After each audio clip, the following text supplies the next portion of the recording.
What's going on, everybody out there? It's Ron Brown, LMT, the People's Fitness Professional, alongside my co-host. Mikey Fever.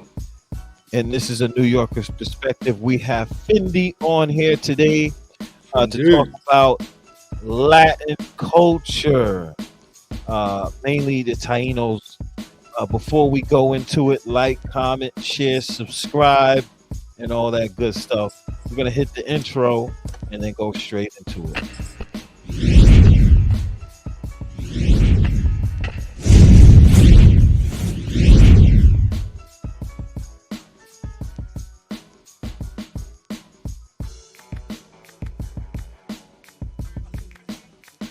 All right, Fendi, what's going on, brother? How you doing?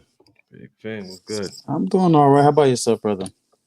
Everything's great. Everything's great. Chilling. So, Mike, introduce the brother. This is you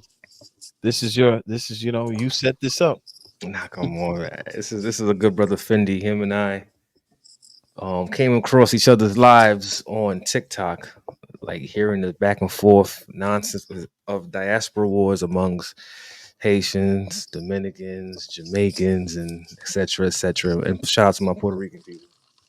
You know what I'm saying? So him and I, we just built off an intellectual conversation we had. We had an understanding, and we learned a lot about each other's culture. And talking to this brother is very, very knowledgeable. A well-read brother, and he's very passionate about reconnecting his people back to Taino culture out in Puerto Rico, or should we say Borinquen, the correct term that they want to go by. So, introduce yourself, brother Finn. I'll do it in two parts, or rather in three parts: English, Spanish, and in our native tongue. I'll start initially with our native tongue. Dairi Findi, Daka Taina Kauraka. Uh, I'm excited. I want to say, hey, Taina, yo, Taina, This is dope. Taina. and She's my name is Fendi, right? I am from Puerto Rican, what's now known as Puerto Rico. My specific area on the island are part of one of the first waves of the slave lands in Puerto Rico. And in specific to the island, it would be Gurabo, which would be translated into fertile land. And yeah, so like how Mickey and I met was on TikTok itself, combating a lot of the misinformation that's out there, the rhetoric out there that there's a lot to decolonize and dissect from within these conversations, because more commonly, more known out there is that there's going to be invalidations towards the Haitians. I am very much against that. If we are to invalidate Haitians, then what's to stop people from invalidating Jamaicans, Bahamians, Virgin Islands? Mind you, the only federally recognized or nationally and internationally recognized Taino group are in the U.S. Virgin Islands. That would be Yucayeke Guainia. And they have their perspective. Cacique, chief, and Jamaica itself just received their first cacique 4 years ago. Cacique Calan, shout out to Hummingbird Clan. And these are things that are very integral to rebuilding the community itself. So I never will permit that type of talk when it comes to invalidating certain people specifically just because of phenotypes and presentations. I'm very much against that. A lot of xenophobia out there. Oh yeah, a lot. A lot. Your brother Ron, your mic is muted, bro. Yeah. So this is the reason is I'm sorry, y'all, but I'm kind of excited about this because this is important to me, very important to me. But now let's just go into it.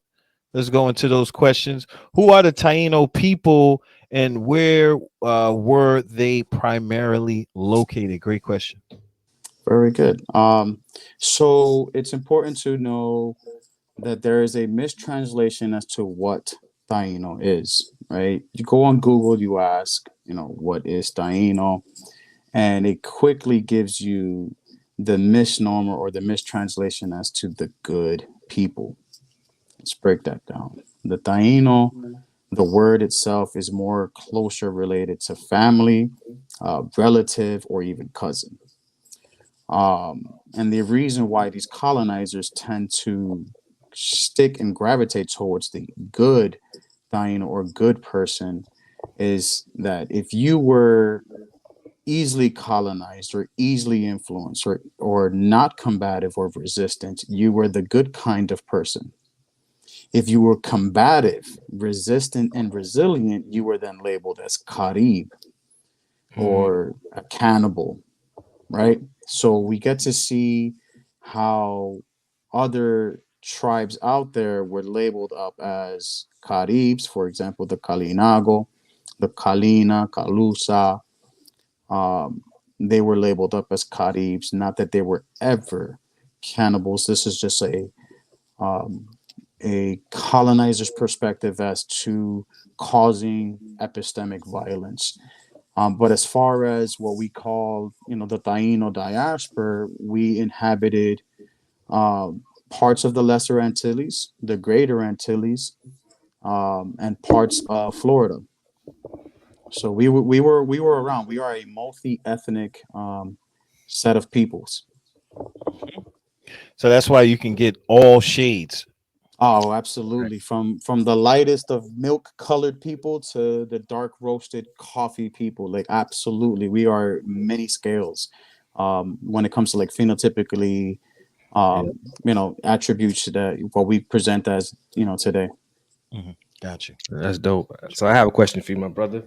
Sure. Though you pretty much explained it, but just want to go into more detail. What is the significance of the term Taino in their language? So it is again, it is family, relative, cousin, kin. Hmm. Um, it is not good people. So when we hear Taino means good people, I immediately understand it as someone went through Google or someone is going off of the European interpretation as to what Taino may be, and it's definitely not that.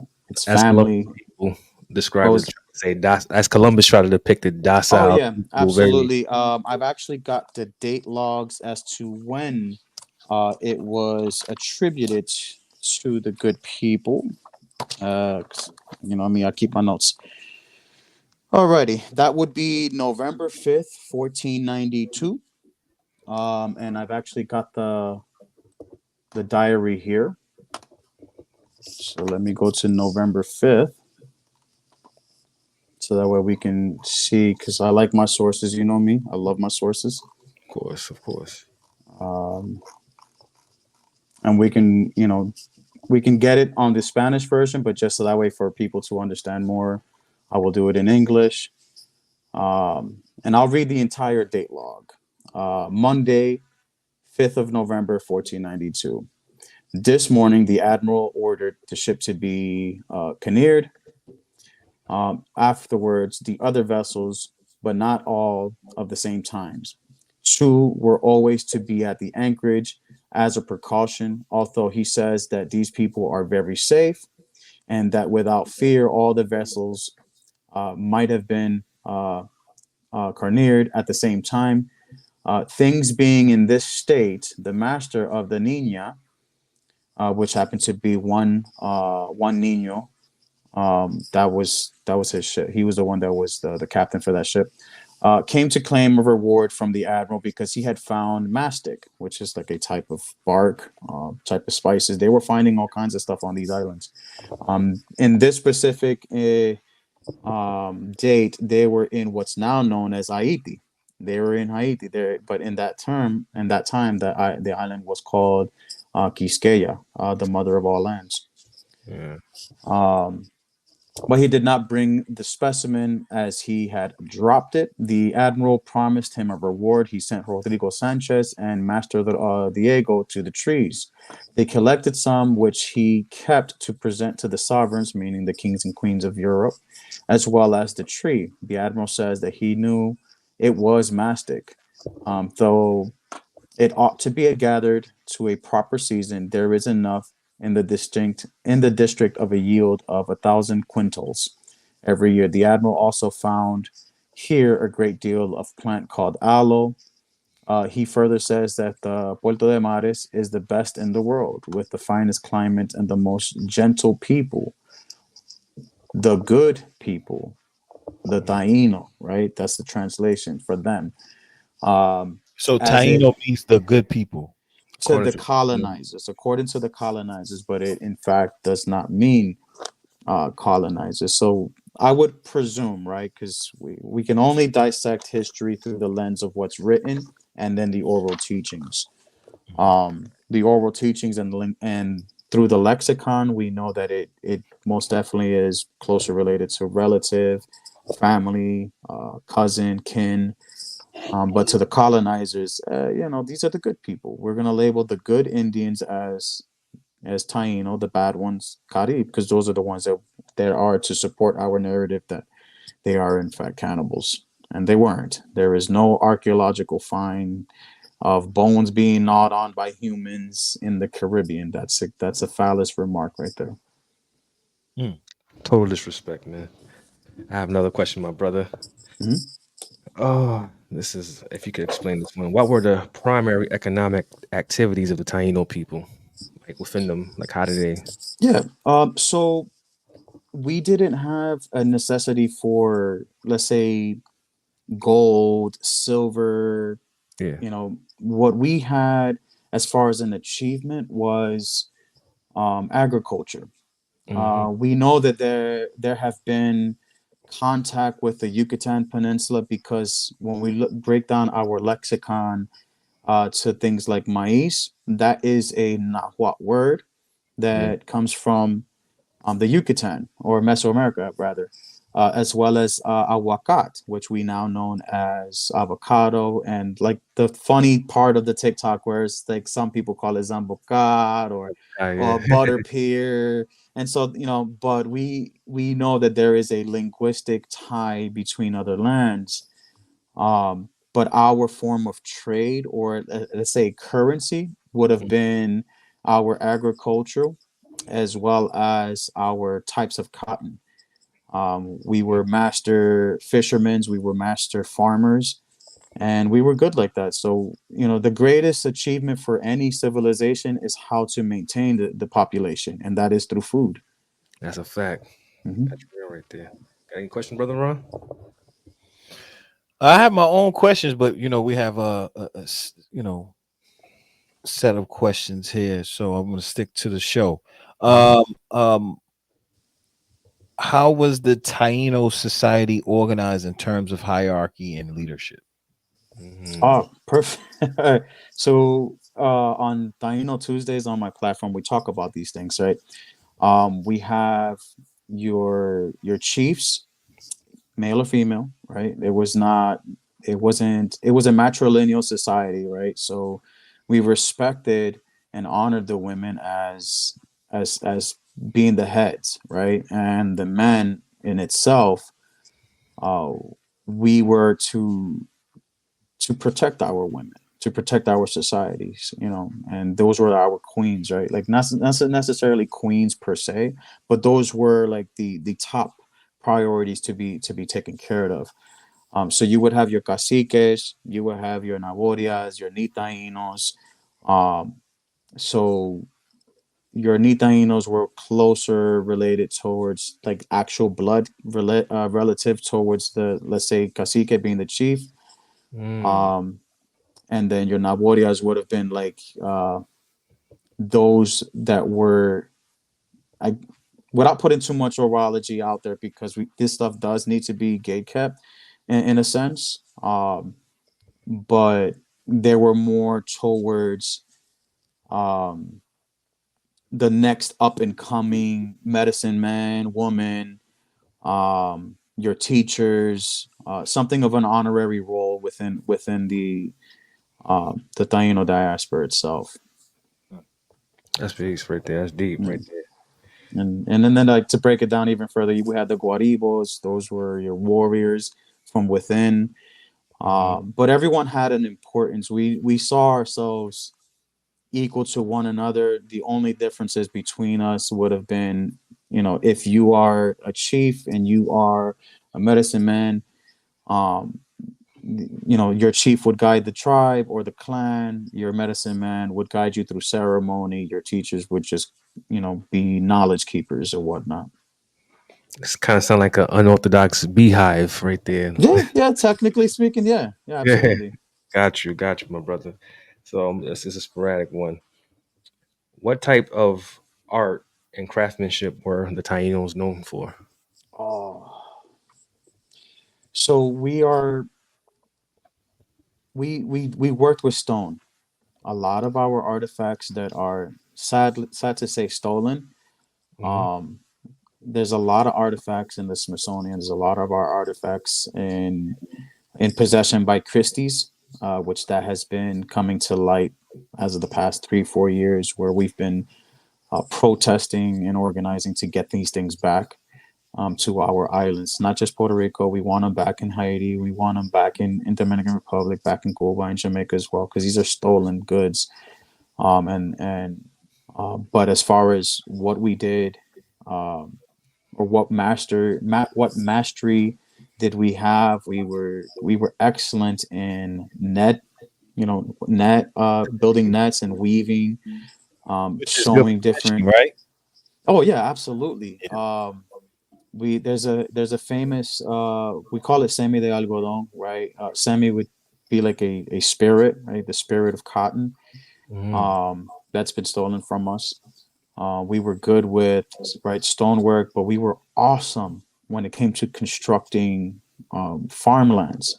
Something similar to where you see Tenochtitlan in Mexico, where what they consider the floating gardens. They weren't floating gardens; those are just specific floodlands that they had constructed. There's reason to believe that we had inspiration by that, or cultural exchange and knowledge from that. Working with clay, so that way we can create utensils, jars, even cultural teachings when it comes to like dolls. I'm sure that that was a way to exchange knowledge as well. Yeah.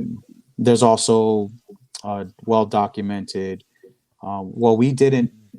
I don't want to say bend or continue to mine gold, but there was a documentation on the first and second voyage of the Taino Golden Mask that Columbus was just like absolutely baffled by, and that was exactly what he was on the New World for. But not that we mined gold as a profession, we just had that knowledge of, hey, this stone here is precious, and we probably didn't smelt it, but we hammered it to where it was, thin enough to go ahead and cover on a stone or cover on clay, so it was labeled up as a gold mask. That's So deep. now, being that they were good with stone, doesn't that have a lot to do with also weaponry? Yeah. So we did have stone weapons, more, I guess, like a stone club that we had. We didn't have much obsidian because most of the islands are not. I say most, right? Because there are some volcanic islands, but in specific to like the Greater Antilles, you know, Well, obsidian. what I'm What was saying that? is, what I'm saying. Pardon me, I don't mean to cut you off. What I'm Yeah. saying is, what not only stone weaponry, but using the stone to prime iron for We didn't have an iron stuff age. like that. We didn't have an iron age. We were, I guess, when the colonizers, by the time the colonizers got to us, we were in our stone age. Did we have some copper, some metallurgy to a certain extent, but our focus, I think, as a society was more towards agriculture, because one thing for sure is that the islands every year get hammered by these storms, by these hurricanes. So our main focus, I think, to my best knowledge, was to sustain life, which was the agriculture. Mm, got you, got you. God, that's Okay, so we're dope. gonna go to so the next Oh Uh, yeah. what was the role of the chief in Taino society? Um, when it comes to like intertribal connections or intertribal relations, it was always like a conversation, right? What was to be traded, marriage, exchange. It wasn't. There were sometimes, obviously, we had some scrimmages with other, tribes, but we weren't a warring tribe to say that we're going to genocide, said tribes or anything like that. It was, if we did have scrimmages, it was to enforce territories. Um, I wouldn't necessarily say, hey, to invade, because that would mean, that we were going out there to conquer, and that's not exactly the truth. We are known to have had relations with the Seminole, what's now known as the Seminoles or Muskogee, out Mhm. in Florida or whatnot. So it was always more of a, if we're going to have an exchange, we're going to go direct rather than having X, Y, and Z in the middle, because things can get lost in translation, and word of mouth work travels faster from the direct communication like what we're having right now. I have a question for you. Mentioned Florida, right, my brother? Mhm.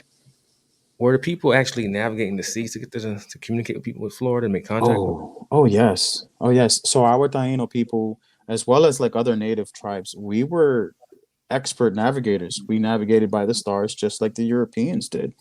Mm, Um, when we look at some of our what we call our bate circles, right? mm, That's directly in. Uh, but again, without putting too much out there, it is a chart for celestial events, right? Things that are happening up there, in our night skies. Um, we most definitely are able to travel. We didn't just only know the stars or whatnot. We knew our landscape. This is where the term Haiti Boillo comes from. mm, Your safe place, your home, or your safety would be up in the mountains, right? Boillo would be home, Haiti being high place or mountain. yeah. So when it came to, let's say Hatuey, right, one of our first, very documented chiefs that um, I would suggest you guys look into that one. Where Was he in Puerto Rico, right? The one, no, he was not in that guy. he was in Quisqueya, Dominican Republic, Haiti, Okay, and he kind of makes was essentially like he was essentially one of the first to, for like the Underground Railroad when it comes to the Tainos. yeah. He freed some of the enslaved Africans and was directly attributed to alerting, the Cuban Tainos as well as the Seminole nations out in Florida, Bimini being like the southern, southwestern islands of Bahama. Hmm. He was burned at the stake, but before then, the famous words are, um, "Do you wish to accept your Christ?" Right, and he told the priest, "Are there Spanish in heaven?" And the priest immediately said, "Yes." Well, then I'd rather go to hell. Martyr, straight martyr, man. you Um, know. so, so before we get into the like get into like the devastation, what took place, I want to ask just one more question to know a little more about the Taino people. What were some of the Taino's musical instruments and forms of entertainment? That's a good one. So yeah. So we had our wooden, what looked like wooden drums. It's like a hollowed out log, Hmm. that was, if you look at the letter H, if it was cut through that log with the letter H, either side would give different octaves. So Mm, that hollow log was like our form of drum later on, yes, because of amalgamations with the beautiful culture from Africa, like African influence. We had now the skin drum or the leather drum. yeah. um, but we had our guamo, which would be like that iconic, seashell. That Yeah. what was it that what do you guys call it in English? Conch, the conch shell? Like the conch shell. Yeah, the conch shell, the Queen Elizabeth conch shell.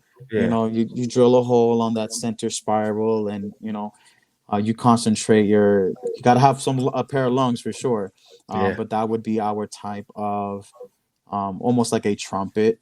Um, we made certain little types of like what would be considered almost like a flute, um, or an ocarina of sorts. But yeah, we had wind instruments. We had a lot of the wooden, different sizes of the wooden drums, made made a beautiful sound. All Yeah. You right, know, now this is my own question. Shoot, brother. Sometimes I ask crazy questions. you're good. Okay, uh, body and beauty, right? The women, Taino women. How did they look? Did you see any types of pictures? Any writings about how beautiful the women were? No Any? BBLs. Of course, no Absolutely, Look BBLs. up for absolutely, the- absolutely. So one thing that you know, that I am fascinated on, at the same time also disgusted on, because when we're reading some of these colonizers' documents, you have to understand that when they wrote and praised the beauty of some of our women, came with the connotation of they're going to take as they want. Yeah. And so when we looking at, like, for example, in Quisqueya, Dominican Republic, or in this specific, her particular chiefdom in Aragua, on the Haiti side of the island, we got Yeah. Anacaona, They're gonna go up. Goldflower, right? Her Yeah. beauty was well documented. Her Mhm. daughter, Iguemota, her beauty was well documented. Um, the daughter, her name, right, was documented by the Spanish as Oneida, um, and she was the pride of the North, the beauty of the North, on in specific to Dominican Republic, Haiti, or Quisqueya in this particular example. Mhm. So their beauty is always documented, and we always have to look at it as it was documented for a reason. For example, I don't know if you knew, but how did the Virgin Islands get its name? We got to break that down and look at the history. How did it get its name? On the second voyage in 1493, Columbus and his horde came out to the islands, and they labeled it as the 11,000 Virgin Islands. And it was to perpetuate Oh God. their narrative as to, like, there are no men here, but guess what? Society does not function, nor does it continue to flourish without any men. It's going to be men and women. So we see an example there, what they did to the men, and as well as how they viewed some of their women. And they were prisoners of war. In this case, the first, MMIWs. Mm. So it Mm. is documented. There are women are beautiful. Beauty, still exists on to the islands, right? I don't find, and maybe it's me because I'm biased, but there are no more beautiful women than the women of the Caribbean on all the islands. I Oh, feel. you know what? You know what? You know what? I gotta give you one of these, man. Shout out to all women. Yo, All I'm women are not gonna make beautiful. a comment on that. Yeah. No disrespect. Let me say, shout out to all the melanated women on earth are beautiful. No, Absolutely. no. I'm saying I don't want to say it. All right, go ahead, y'all. Go ahead, do No, because you know we might catch flack for Like I this. said, I'm biased because, like, I love the women of the Caribbean, whether they're from Trinidad and Tobago, Puerto Rico, Virgin Islands, Jamaica. It's just, for me, it's the culture, the rich culture, that I have proximity to. I love my peoples, They got that spice with that tempers. man. You Right. know, like, Now, what types of homes did the Taino people live in, and what materials did they use for construction? So, we had bohíos, which would be the home. That's the word, BOHIO. The materials would have been what was readily available, right? Different types of the woods, palms. Um, you know, Shout out to Joe Sargent Didi. She's a huge scholar within the community, mhm. um, and she writes a lot of papers when it comes to like our like the research that she makes, that she leads through. Yagua being the royal palm. If you take the palms, right, and you remove like the actual husk, you'll see like a fibrous material. Those fibrous materials uh, can be turned into types of yarns, types of strings that can be used to stitch certain materials or whatnot. So we knew that certain woods would be more suitable for navigating on the water, but we also knew that there were certain woods out there that were better to waterproof and make better roofs as well as walls. We had beds; it wasn't just hammocks, you know, and that's very heavily documented on the first voyage. Where when these colonizers got to our islands, they saw some well constructed homes as well constructed infrastructure like the roads. You know, it may have not been paved like concrete, but we had well traveled roads to make it easier to travel within the islands. Okay. Okay. All right. Yeah, that's a perfect segue. I like to talk about, the first contact with these Europeans, these Spaniards with their vicious selves. Not all today, but talking about during that time, their conquest. How did that affect the whole Taino culture, heritage, and people? If you could take us back to what history says. So in the very so it's important to note, right? Shout out to Bahamas, right? The very first tribe contacted were the what's noted as the Guanahanis. I've actually got a map here. If you guys are interested in what and Yeah, looking you at the can share. map, Yeah, definitely, you can share that, brother. perfect. Let's pull up this map. So it's a little different over here, Ron. And when it's on TikTok, it's loud. Certain words you can't say, terms you can't use. Man, People are it's screaming, tough. It's reporting your tough. page.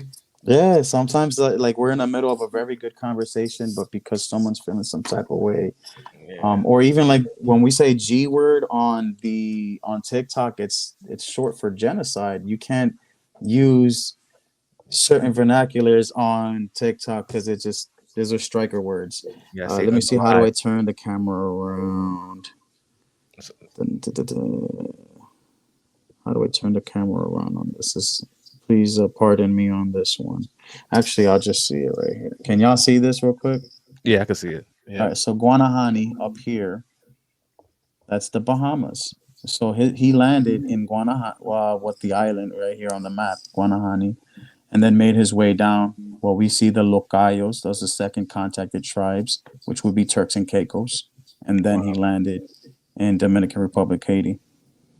And I'm sorry that it's like probably backwards for y'all, but No, that's good. That's all. you know what I'm saying? I can send you this map so that way you can look at it. Actually, I could send it to you on the other app as well.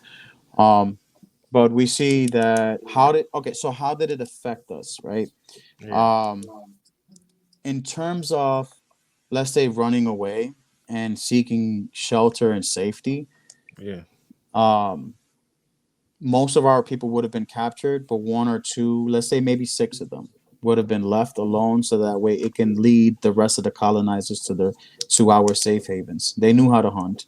They knew wow. how to let certain people go, so that way we can show them to the next safe haven or the next society, which is fucked up. You know, excuse my language. Um, and it was just a way for them to chart the islands.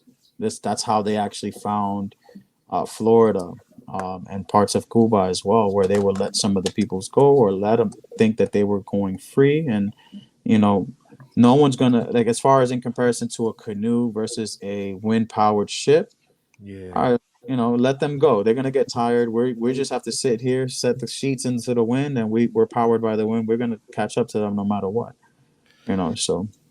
horrible, man. Every time I hear Mhm. it, to Yep. envision that. So after they did that, they made their first contact, and when Columbus went back to Europe to ask the Queen at the time for permission to go back on the voyage. Yeah. Um, So Columbus he was just a loan shark. He wasn't great. He wasn't a great person. He was just a loan shark. He was only in it for the money. You know, He wasn't a great warrior. He wasn't, by any means a great financial. Like he had nothing. He was just a loan shark, and mooched off of everyone else's abilities. Hmm. Mm, terrible, man. Uh, So what? Mhm. go ahead. Go ahead, bro. I was going to say, what were some of the medical practices and herbal knowledge of?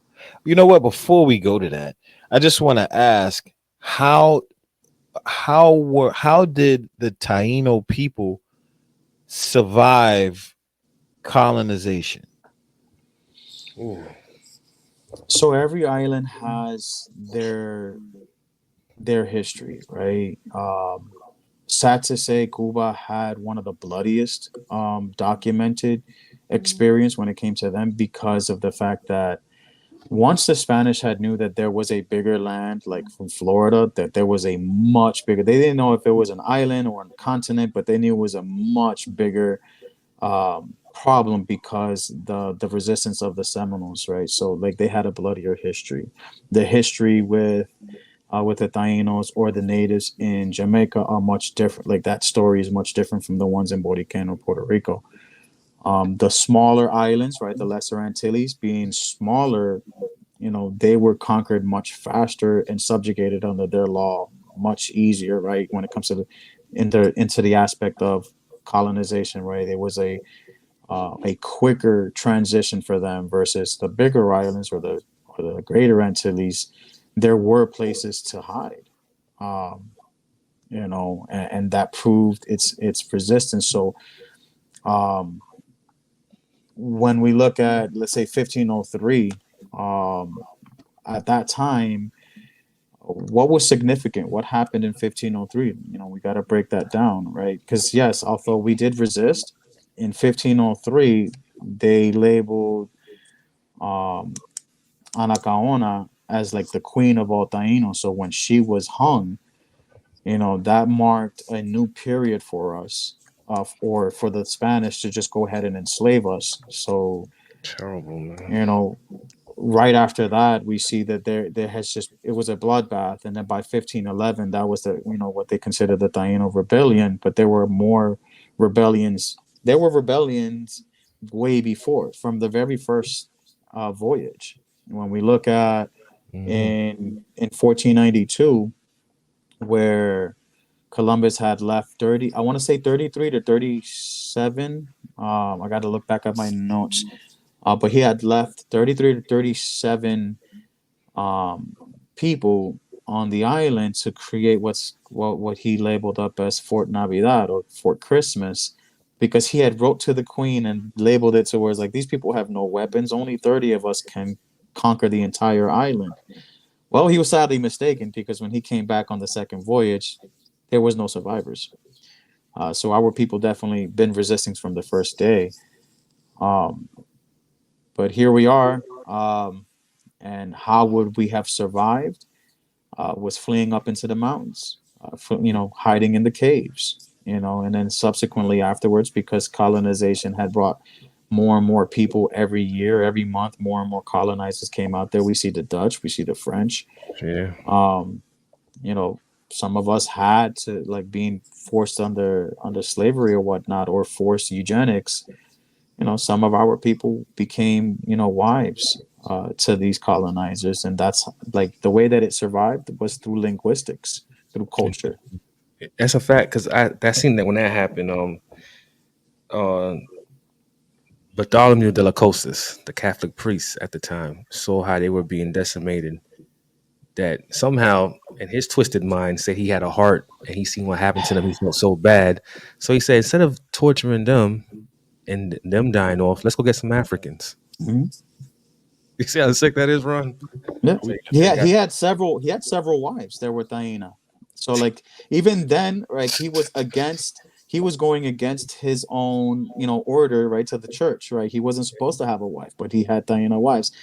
It's not the wives that was the issue. It's that these people were not in any way, shape, or form like, hey, yes, let me be your wife. No, you subjugated them to be your wife. So as much as he wants to label and say that he had a heart for the Tainos, He really didn't. He was the colonizer still, Of course. but he is the main architect and the reason why um, the turning onto you know or relying on enslaved Africans. Now I Um, want to. yeah, Sorry. yeah. All right, brother. Now I want to say, in society and the way we grew up, especially living in America, we grew up with this. We're really race conscious.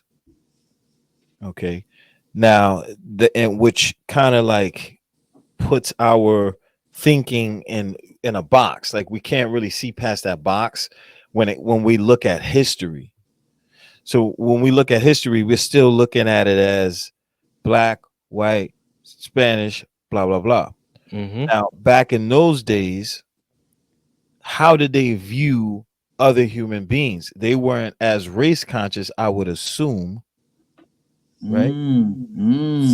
That's where let's break it down now, right? If I was to ask you what's white passing, what would your answer be? White passing would be like Caucasian, right? Like a Caucasian white looking person. What if I told you the first well documented white passing person was not even Caucasian as far as like complexity? You'd have to then ask yourself, well, what the fuck does that mean? The white pass, or how the French call it, is passe blanc, right? It was, let's say, for example, Juan Garrido. He was the right hand man for Cortez, but Juan Garrido is a Congolese man, clearly a heavily melanated man, a black man. Mhm. He was passe blanc, meaning that the words of Cortez are like the power that he had and the authority that he had was as if Cortez gave the orders himself. So the concept of white passing wasn't necessarily by complexion. It was by authority. This is why we say whiteness. This is why we say whiteness is not just a phenotype. It is also a rhetoric. It is also a colonizer mindset. So yes, I am pale looking, right? I'm clearly not a heavily melanated man. But I am by all means Afro-Indigenous. I do carry that melanin within my veins. I may not be as heavily melanated as the rest of my family, but this is where we get to say, how do you use your privilege, right? How is it that we can see that a white presenting person is not racist? That answer should never be, oh, well, I have a black friend or a black mother, a black brother. That's tokenizing, right? Mm. How we go from using your privilege and how do you go ahead and deconstruct it is using your privilege for the ones that are disprivileged. I get it. This world is built on whiteness and perpetuating its rule and its supremacy on these things, but it is important for each and every individual to use their benefit, right? Because this world unfortunately is built like that. Use your benefits for the greater good, That you know. colonialism imperial construct is so powerful that it plays down to words and Yeah. even civics. Yeah. And then to go even further to answer your question now, as far as like the race concepts, it was installed very, very early off, right? We have terms like mestizo, which would have been a colonizer with an indigenous person. Then we have mulatto. It could have most definitely have been a colonizer with an enslaved African. But then what would have been the term for an indigenous person and an enslaved African? Do you guys know? I think they call them Afro Indigenous, or from what I There, read. nah. It Or would they, have been Lado and Prado, right? wow. You were still perpetuated under a caste system. They were still a niche for you within the caste system. So this is where texturism comes in, colorism comes in. His facial features doesn't present as European, it's more African. You can't be considered peninsulado criollo. You are Lado, Prado, Mestizo, Mulatto, somewhere Listen, in those categories. So you say this is basically always existed, pretty Always much. existed. Yep. So the Portuguese, so colorism always existed. The Portuguese created colorism through a racial divide, and the Spanish like adopted it and loved it and perpetuated even further. An example of this exists, even in Brazil. Like they know it very much. Now, mind you, um, it's a little different, right? Their history is a little different, but we Angola. see absolutely. Yeah. But we see these examples throughout history that it it's definitely permeated into societal problems still to this day, unfortunately. Yeah. Hmm. That's deep, man. Yo. When you hear it, I can envision, I could picture everything. Like what did these people see when those ships coming off shore in 1492? Like you don't know what was going through their minds. You just see a ship coming across, and it's people come with their diseases, The gunpowder, right? Weapons, armor that their foreign arrows weapons. couldn't. Yeah, This was something different to them. as Trump You said know. in my Trump voice, they're not gonna send their best over here. Yo, I wish I was there at the time. Like these people not bringing their best, man, because it was a No. bunch of people from, as you said, the mental asylums and Yeah. prisoners, drunkards. His first stop was in Isla Gomera, the Azore Islands, the Canary Islands. Yeah, This is where we get the term maroon, right? yep. It's not when we hear the term, right, marooned on an island. Europe was using islands as a prison. Mm, So mm. when Columbus got to like made his first stops to Isla Gomera, Canary Islands, he went to get a cargo of men that were, right, in all terms, barbaric in nature. Because let's say, if his real goal was to go ahead and collect resources from, let's say, India, Yeah, you're gonna need some battle-hardened men to protect your cargo. Hmm. But instead, when he got to this side of the world, he used these battle-hardened men to then claim these islands for God and country, and then that's where the barbarism was really perpetuated. It was through their actions, not through our people. that's crazy. So I have another question I wanted to ask. So by the time they landed on Borican, as we know as Puerto Rico, I read a story that there was like a 3-year war they had with a chief over there. That's So that was with Agüe, Cacique Agüe Bana, the brave, Agüe, son, Bana, feather, sun feather. yeah.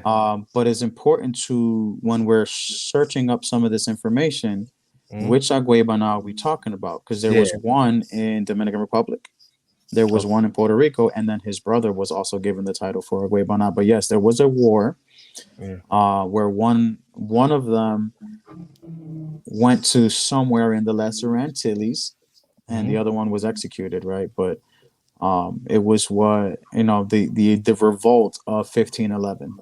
By Yeah. then, Anacaona had already been executed. Caonabo had been executed. There had been many chiefs that had been executed, and then other chiefs that were installed by the Spanish.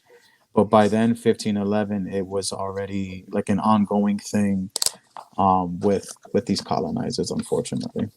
Painful story to hear. Yeah, So how can one Oh, I had a question. go Oh, ahead, go? sure. Do you think, go? um, first off, before I go into that question, thank you for having good Wi-Fi.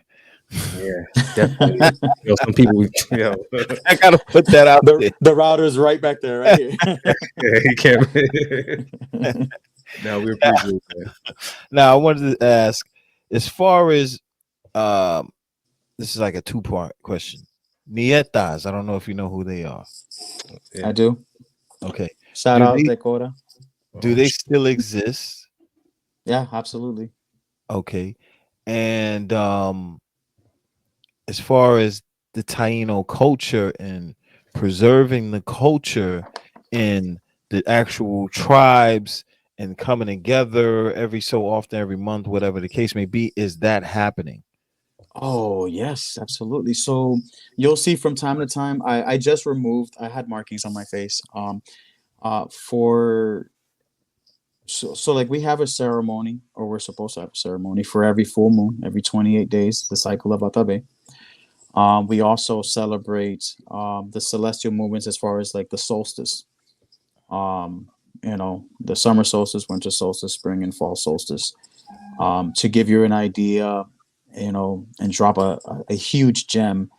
Um, what people know today as the swastika is, in fact, a Native American um, chart for the solstice.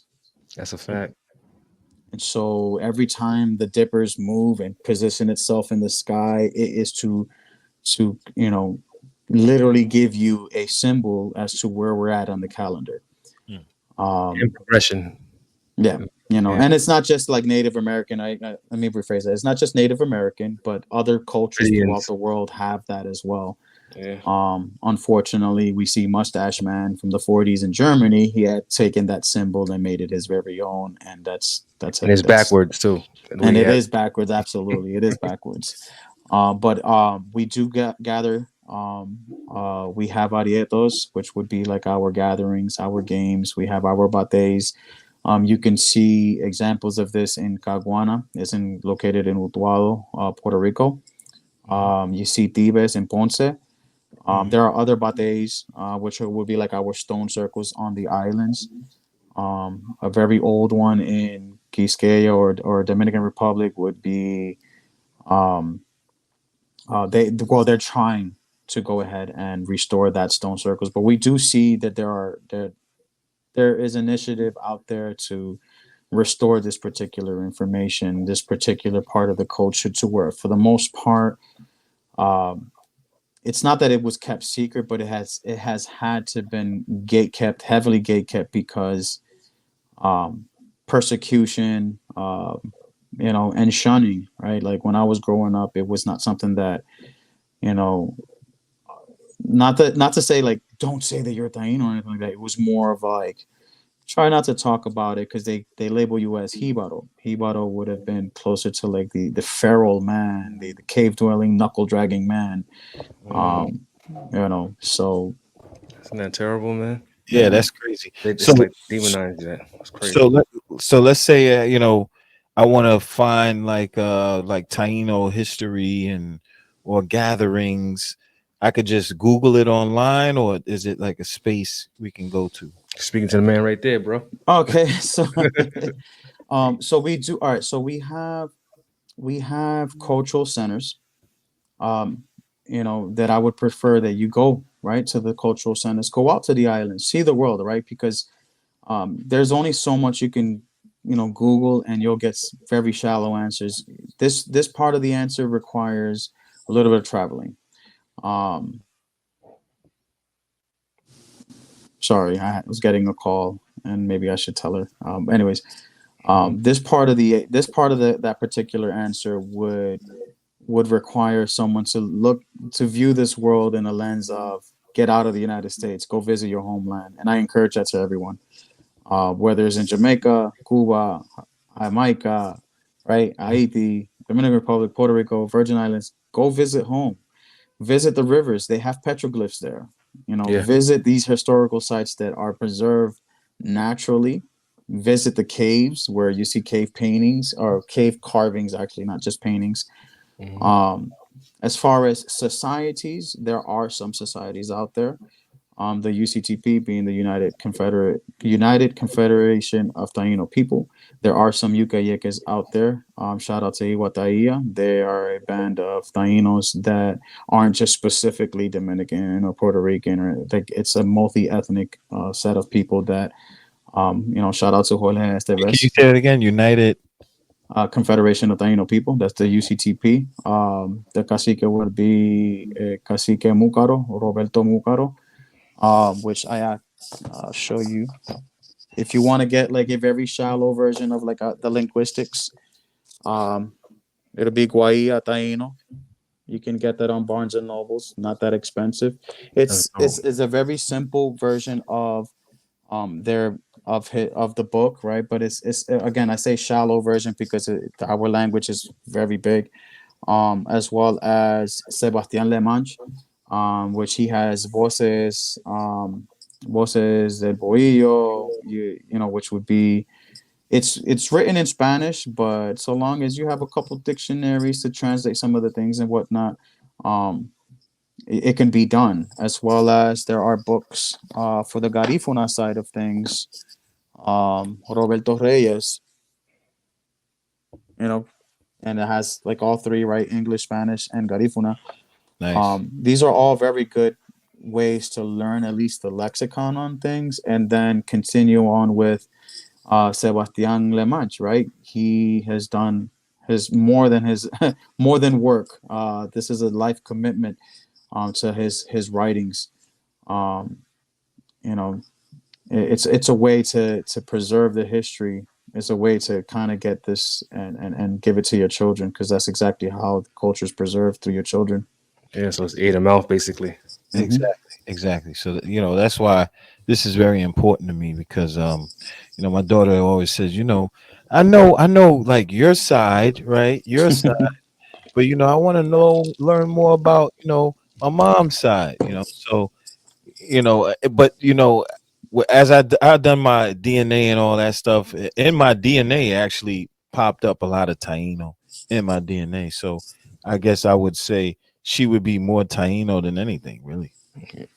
And so, like, we don't want to Hell yeah. play quantum, right? Quantum mathematics on, you know, Yeah, what 1%. would yeah, so Yeah. there's no set standard as to like what's needed for parameters in order to consider your Taino. Mhm. What would make the determining factor is your connection to the community.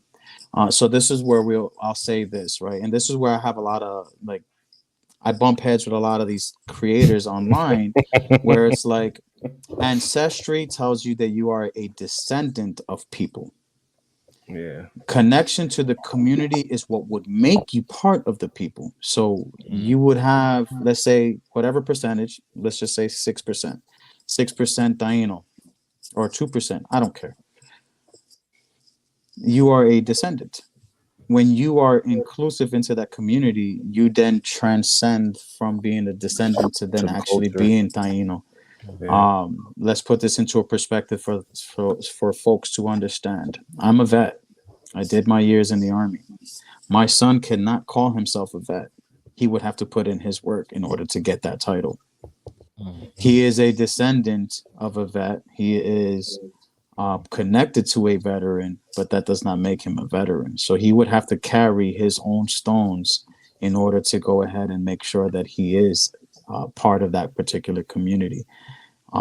So this is why it's, once you are connected to your community, you bring your family, you bring your children to this realization that being indigenous or being native is a way of life, and it's an active process of preserving the culture. I hear that. And I just want to say, yo, thank you for your service in the military, first and Yeah, foremost. Oh no, just my sacrifice, just my Your sacrifice. sacrifice. All right. Your Yeah, sacrifice. yeah. I have my reserve feelings for those things now. Yeah. I Now know. I know. post service, Yeah. but it's more of a sacrifice because we can go into another topic on that one where I did nothing for the American people. I did nothing. Mm. You get what I'm saying? Yeah, I hear you. I You hear know you. what I mean? Yeah, But it was a sacrifice for sure, nonetheless. I hear gotcha, you. Definitely, gotcha. man. We gotta get you back on here to go more in depth, man, because there's a lot to add, man. Because the Taino culture, believe it or not, if people choose not to be xenophobic and passive, you see it in every part. We see it in our culture with the voodoo culture. There's a lot of Taino influence in there as well. But Absolutely. next episode, we'll get more in detail Yeah, on that. absolutely. We can go into like how the Taino orology and some of the practice was preserved as well, and that was through an amalgamation of Ifa, Voodoo, Voodoo.